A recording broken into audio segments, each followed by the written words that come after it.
Bulan November mungkin adalah bulan yang paling produktif buat aku di tahun 2022 ini. Karena selain berhasil menyelesaikan lebih banyak buku dibanding bulan lainnya, di bulan ini aku juga berhasil mencoret 27 wishlist aku. Halo teman-teman, apa kabar? Semoga kalian selalu dalam keadaan baik.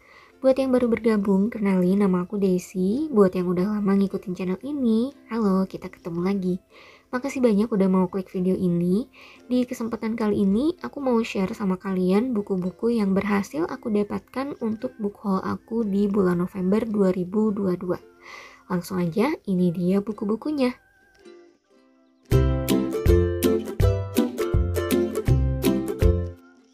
Kita mulai dari series yang berhasil aku dapatkan di bulan November kemarin, yaitu series Cormoran Strike karyanya Robert Galbraith yang diterbitkan oleh Gramedia. Buat kalian yang belum tahu, series ini sebetulnya adalah karyanya J.K. Rowling. Dan untuk series ini, dia menggunakan nama pena Robert Galbraith. Dan itu adalah alasan pertama kenapa aku pengen baca series ini. Karena aku fans berat dari J.K. Rowling, jadi aku pengen koleksi semua buku-bukunya. Dan alasan yang kedua adalah karena series ini bergenre fiksi kriminal dan misteri. Aku tuh kayaknya keseringan nonton video reviewnya Kak Aya deh ya. Jadi yang biasanya nyaman baca fiksi atau fantasi, aku tuh jadi mulai tertarik untuk baca buku-buku bergenre misteri atau thriller atau horor gitu.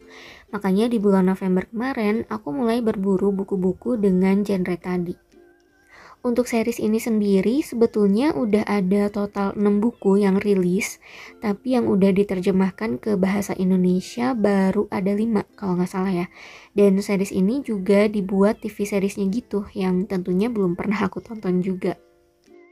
Untuk buku yang pertama judulnya The Cuckoo's Calling, ini terbit di tahun 2013 dan ini tuh aku beli yang pre-loved, jadi kondisinya kayak gini, bukunya udah mulai menguning gitu. Aku tuh terpaksa beli buku ini karena ini tuh satu paket gitu di tokonya dengan buku yang kedua dan yang ketiga. Dan untuk ketiga buku ini aku beli dengan harga 210.000 aja. Ketiga buku ini adalah koleksi pribadi dari yang punya toko, jadi aku nggak bisa share linknya buat kalian karena stoknya udah nggak ada. Untuk buku yang kedua judulnya The Silkworm, ini terbit di tahun 2014 dan kondisinya lebih baik dari buku yang pertama, dia masih disegel gitu tapi ada bagian yang kebuka gitu, jadinya ada bagian kertas yang udah mulai menguning. Dan untuk buku yang ketiganya judulnya Career of Evil, aduh so Inggris banget ya. Buku ini terbit di tahun berikutnya yaitu tahun 2015 dan ini tuh kondisi bukunya jauh lebih baik daripada yang pertama dan kedua karena masih full segel gitu. Rada kebuka dikit sih sebenarnya, tapi kita lihat nggak ada bagian kertas yang menguningkan ya. Dan menurut aku kalau lihat harga aslinya kayaknya termasuk good deal nggak sih 210.000 dapat 3 buku ini. Walaupun ya minus buku pertama yang menguning, tapi ya segini sih buat aku masih layak untuk dibaca ya. Lalu buku keempat untuk series ini judulnya Lethal White. Ini terbit 3 tahun setelah buku yang ketiga yaitu di tahun 2018. Ini aku beli dengan harga 179.400 dari harga asli 230.000. Kondisinya bagus banget karena dia memang baru kan. Dan yang aku beli ini adalah stok terakhir dari tokonya. Nggak tahu sih mereka bakal restock atau enggak. Tapi kalau kalian pengen main ke tokonya buat lihat-lihat, aku taruh link tokonya di description box ya. Aku nggak disponsori sih, tapi menurut aku buku-buku di toko ini harganya jauh lebih murah daripada toko lain yang biasa aku beli. Cuma mungkin koleksinya aja yang kurang komplit. Lalu buku yang kelima judulnya Troubled Blood, ini terbit 2 tahun setelah buku keempat yaitu di tahun 2020. Dan aku beli buku ini pas lagi diskon dari harga aslinya 275.000 jadi 220.000. Ini tebel banget gak sih?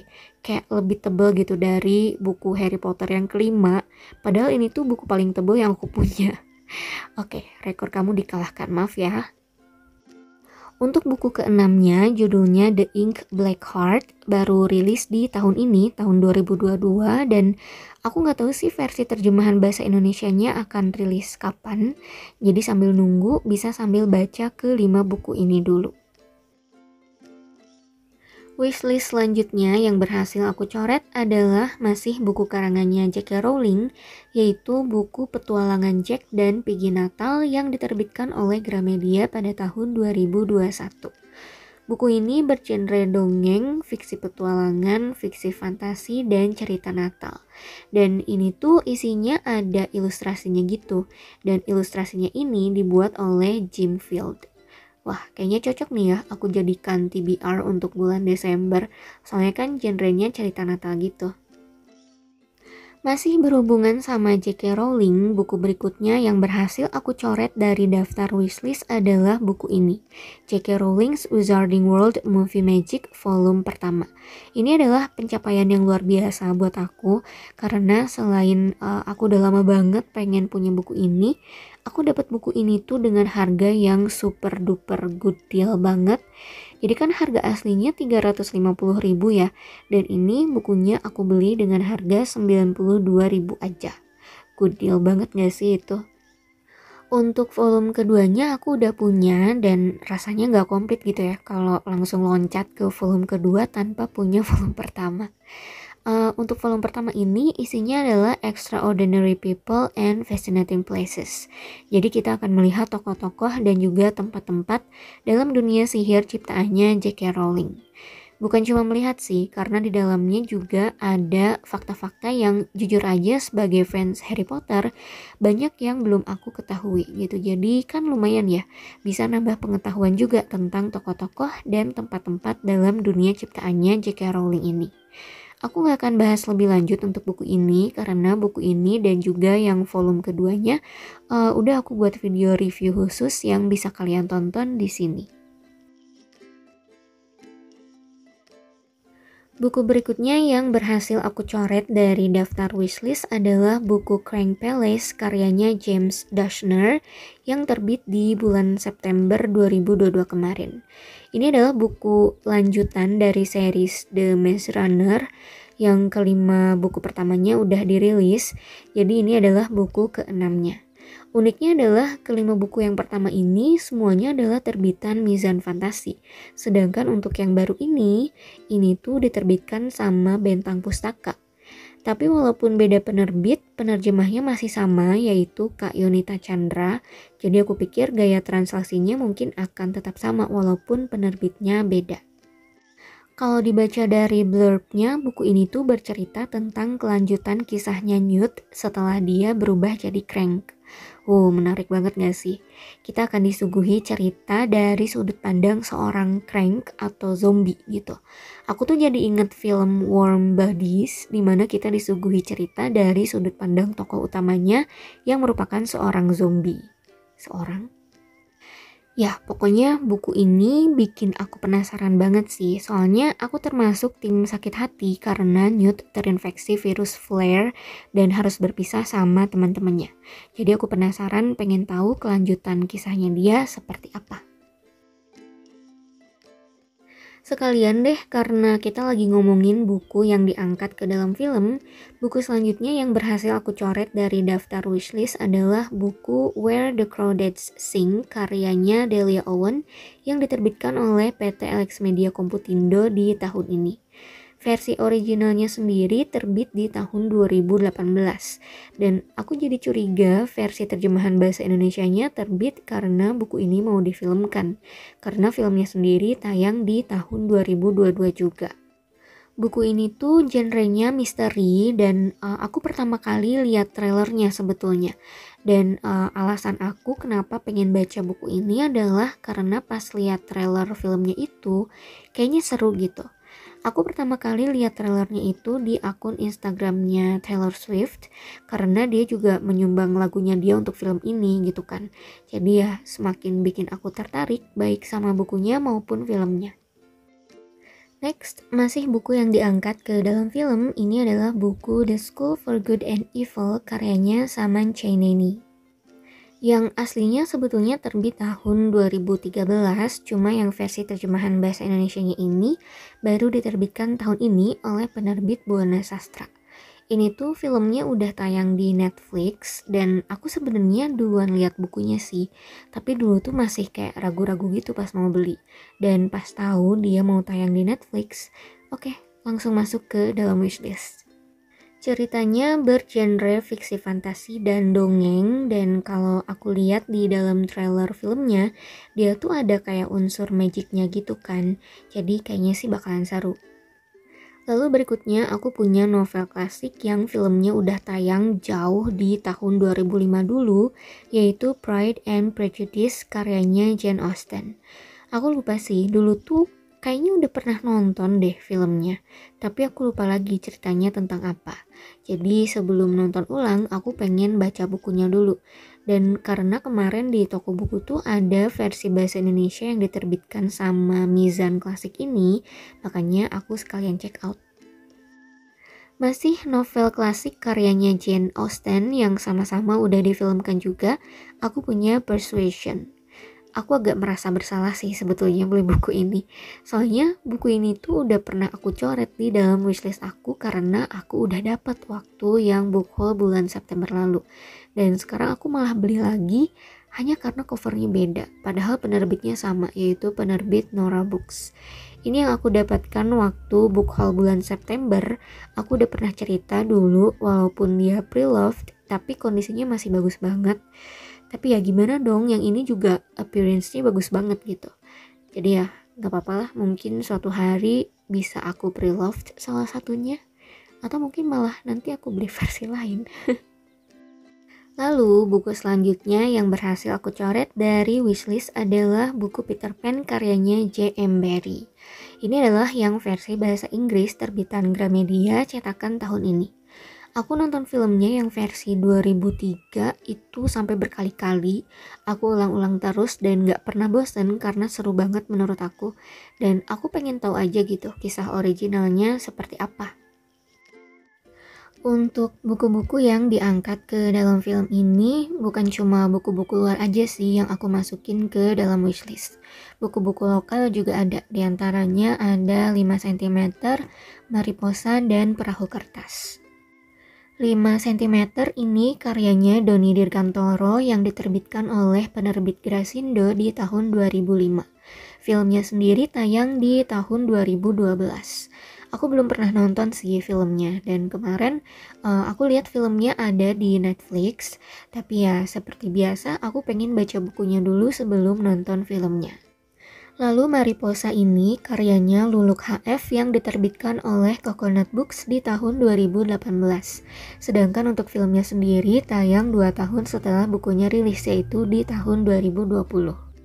Dan untuk Perahu Kertas ini adalah karyanya Di Lestari yang diterbitkan oleh Bentang Pustaka di tahun 2009. Dan filmnya sendiri tayang di tahun 2012. Aku penasaran sih sama bukunya, soalnya ini tuh buku keduanya Di Lestari yang aku baca. Dulu aku pernah pinjem buku Supernova punya teman aku. Aku excited banget karena aku tahu dulu Di Lestari itu kan salah satu member grup vokal RSD ya. Dan pas tahu dia nulis buku, aku tuh jadi penasaran. Tapi setelah baca si Supernova itu, jujur aja aku gak ngerti. Dan akhirnya aku balikin bukunya ke teman aku itu, padahal aku belum selesai bacanya. Jadi aku penasaran apakah buku ini akan membuat aku bingung kayak buku Supernova. Ya kita lihat aja nanti ya. Next, kita lanjut ke buku-buku yang jadi wishlist aku yang lainnya. Tapi yang ini bukan buku yang diangkat ke dalam film ya. Yang pertama ini ada 3 buku sekaligus, yaitu buku Rusak Saja buku ini. Aku beli 3-tiganya langsung karena aku udah tahu bukunya tentang apa. Jadi karena penasaran sama 3-tiganya, aku langsung ambil aja semuanya sekalian. Buku ini karyanya Sonny Adams yang diterbitkan oleh penerbit Psikologi Corner. Yang pertama dan kedua ini terbit di tahun 2021, sedangkan untuk yang ketiga terbit di tahun 2022. Awalnya pas pertama kali lihat buku ini, aku pikir ini tuh buku kayak buku self improvement gitu kan. Tapi ternyata ini tuh buku yang bisa jadi kayak sarana gitu ya buat kita untuk meluapkan kekesalan, rasa marah, rasa sedih, rasa penat, atau bahkan rasa senang. Seru sih menurut aku, walaupun ada beberapa halaman yang punya instruksi yang rada aneh gitu. Jadi ya, kalau aku sih nanti kayaknya bakalan pilih-pilih aja mana yang pengen aku isi. Jadi nggak usah diisi setiap halaman juga kayaknya nggak apa-apa. Recommended sih buat kalian yang butuh cara seru untuk meluapkan perasaan yang susah buat diungkapkan. Berikutnya di bulan November, aku juga berhasil mencoret buku Sejuta Umat ini dari wishlist aku, yaitu buku Atomic Habits, karyanya James Clear yang diterbitkan oleh Gramedia di tahun 2019. Buku aslinya sih terbit di tahun 2018 ya, dan yang versi terjemahan bahasa Indonesianya ini terbit tahun berikutnya. Banyak banget yang review buku ini, dan kesimpulan yang aku dapat dari semua review itu, buku ini tuh kayak seolah punya title Book That Changed My Life gitu. Berawal dari mengubah kebiasaan, terus bisa mengubah gaya hidup dan menjadikan hidup jauh lebih baik lagi. Kira-kira begitulah mungkin kesimpulan aku setelah baca bukunya nanti. I don't know, aku belum baca. So tau banget ya, belum baca udah bisa menyimpulkan. Lalu buku berikutnya ada buku Convenience Store Woman atau Gadis Minimarket karyanya Sayaka Murata. Karya originalnya terbit di tahun 2016, sedangkan versi terjemahan bahasa Indonesianya ini diterbitkan oleh Gramedia tahun 2020. Aku masukin buku ini ke dalam wishlist tuh karena teracuni reviewnya Kak Aya. Sebenarnya pas baca blurbnya aku nggak terlalu paham sih ya, tapi ya justru itu yang bikin aku jadi penasaran pengen baca isinya. Dan ini tuh bukunya cukup tipis ya, cuma 160 halaman gitu. Dan karena kemarin lagi diskon, jadi sekalian aku coret aja dari wishlist. Dan satu lagi buku yang Kak Aya bikin aku teracuni, yaitu bukunya Keigo Higashino yang judulnya Keajaiban Toko Kelontong Namiya. Buku aslinya terbit di tahun 2012, tapi yang versi terjemahan bahasa Indonesianya ini diterbitkan oleh Gramedia tahun 2020. Aku mulai berminat untuk baca buku-buku Keigo Higashino karena teracuni sama Kak Aya lagi. Dan waktu itu Kak Aya pernah buat video kayak semacam panduan buat kita para newbie yang pengen baca bukunya Keigo Higashino. Jadi Kak Aya tuh kayak bikin susunannya gitu kalau kita pengen kayak semacam istilahnya nyaman gitu baca karyanya Keigo Higashino. Pokoknya kalian tonton aja videonya Kak Aya yang ini supaya kalian tahu apa maksud aku. Yang jelas di video itu Kak Aya bilang buat kita yang baru mau terjun ke genre misteri atau detektif-detektifan, terutama bukunya Keigo Higashino, Kak Aya bilang buku ini bisa jadi a good start. Kita bisa kenalan dulu sama gaya penulisannya Keigo Higashino lewat buku ini. Jadi ya, kita lihat aja nanti kesan aku terhadap buku ini akan seperti apa. Berikutnya ada beberapa buku Sejuta Umat lainnya yang berhasil aku coret dari daftar wishlist aku, yaitu buku The Midnight Library karyanya Matt Haig, terus Once Upon a Broken Heart karyanya Stephanie Garber, terus sama Funicula karyanya Toshikazu Kawaguchi.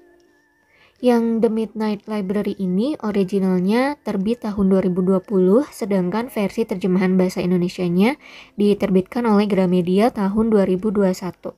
Terus yang Once Upon a Broken Heart ini adalah seri pertama, seri keduanya yang judulnya The Ballad of Never After. Kemarin aku lihat banyak toko buku yang open PO gitu, tapi aku nggak ikutan, aku masukin dulu aja ke dalam wishlist. Yang Once Upon a Broken Heart ini tuh originalnya terbit tahun 2021, sedangkan untuk versi terjemahan bahasa Indonesianya diterbitkan oleh Mizan Fantasi tahun 2022. Dan dua buku Funicula ini, yang pertamanya judulnya Before the Coffee Gets Cold, dan yang keduanya judulnya Kisah-kisah yang Baru Terungkap. Ini aneh banget sih, yang pertama kok dia pakai bahasa Inggris, terus yang keduanya dia pakai bahasa Indonesia gitu. Aku tahu buku ini tuh bercerita tentang sebuah kafe yang terletak di sebuah gang sempit di Tokyo yang sering dikunjungi oleh orang-orang yang ingin menjelajahi waktu. Ini konsepnya menarik banget sih ya menurut aku, jadi aku juga penasaran pengen tahu keseluruhan kisahnya seperti apa. Nah, banyak banget booktuber dan juga akun bookstagram yang review buku-buku ini dan kebanyakan tuh kayak ngasih rating yang cukup tinggi sih buat buku-buku ini. So, I finally have them dan kita lihat nanti apakah buku-buku ini worth the hype or not. Berikutnya, kalau kalian pernah nonton video book haul aku yang bulan September lalu, waktu itu aku beli bukunya Tori Hayden yang judulnya Lost Child, Permintaan Tolong Si Gadis Pembohong. Nah, aku waktu itu bilang bahwa buku ini adalah buku keduanya Tori Hayden setelah buku pertamanya yang berjudul Sheila, Kisah Luka Hati Seorang Gadis Kecil yang aku masukin ke dalam wishlist. Dan saat kunjungan aku ke toko buku bulan November kemarin, aku lihat buku ini. Jadi dia akhirnya cetak ulang gitu dan diterbitkan oleh penerbit Mizan. Dan aku baru tahu bahwa ternyata buku ini tuh judul aslinya adalah One Child. Kalau baca blurbnya, buku ini tuh kayaknya rada gelap gitu deh. Soalnya dia bercerita tentang pengalaman si penulis, Tori Hayden, yang merupakan terapis anak saat dia menangani seorang gadis berusia 6 tahun yang membakar anak laki-laki berusia 3 tahun sampai nyaris mati. Ngeri kan? Dan ini tuh adalah kisah nyata. Tapi ya, let's see ceritanya nanti akan seperti apa. Nah, itu adalah buku-buku yang berhasil aku coret dari daftar wishlist aku. Dan sekarang ini adalah buku-buku yang sebetulnya nggak masuk ke dalam wishlist, tapi aku tetap beli padahal tabungan aku udah jerit-jerit nggak mau dikeluarin. Dan akhirnya aku berjanji sama tabungan aku bahwa aku nggak akan ganggu dia selama 2 bulan ke depan. Padahal udah pasti gak mungkin. But anyway, kita mulai dengan buku karyanya Louisa May Alcott yang judulnya Little Man dan A Garland for Girls. Dua-duanya adalah novel klasik tentunya, yang Little Man ini mengisahkan tentang anak-anak laki-lakinya Joe, yaitu salah satu kakak beradik Marge yang ada di dalam cerita Little Woman. Sedangkan yang A Garland for Girls ini bercerita tentang perjuangan seorang gadis yang bertahan dari ejekan-ejekan teman-temannya karena dia miskin dan berjuang untuk kehidupan yang lebih baik baginya dan juga kakak perempuannya yang cacat. Novel-novel klasik tuh kayak punya magic gitu ya, ceritanya tuh kayak bisa menyihir kita gitu kan, termasuk karya-karyanya Louisa May Alcott ini. Berikutnya ada buku lokal judulnya Broken Home, An Inspiring Life Journey karyanya Rutami Anissa yang diterbitkan oleh penerbit Salam tahun 2020. Alasan aku beli buku ini adalah karena ini tuh buku ilustrasi gitu. Buat kalian yang belum tahu, aku tuh fans berat dari buku-buku ilustrasi. Aku kebetulan udah selesai baca buku ini. Isinya tuh ada semacam nasihat atau reminder buat orang-orang yang pernah merasakan broken home. Aku sebetulnya nggak pernah benar-benar merasakan broken home sih ya. Tapi pas aku baca buku ini, ada beberapa bagian yang rada relate gitu ya sama kehidupan aku. Jadi ya nggak rugi kan beli buku ini. Berikutnya buku yang random banget aku ambil di bulan November kemarin adalah bukunya Roald Dahl, yaitu Charlie and the Chocolate Factory dan juga Charlie and the Great Glass Elevator. Kalau yang The Chocolate Factory ini kan udah difilmkan ya, jadi itulah alasan aku kenapa beli buku ini tanpa masukin dia ke dalam wishlist terlebih dahulu. Sedangkan untuk yang The Great Glass Elevator ini, aku beli karena biar sekalian aja gitu. Soalnya kemarin tuh lagi diskon dari harga 69.000 jadi cuma 30.000 berapa gitu. Dan 2 buku tambahan yang aku beli karena harganya lagi diskon adalah 2 buku karyanya Agatha Christie ini.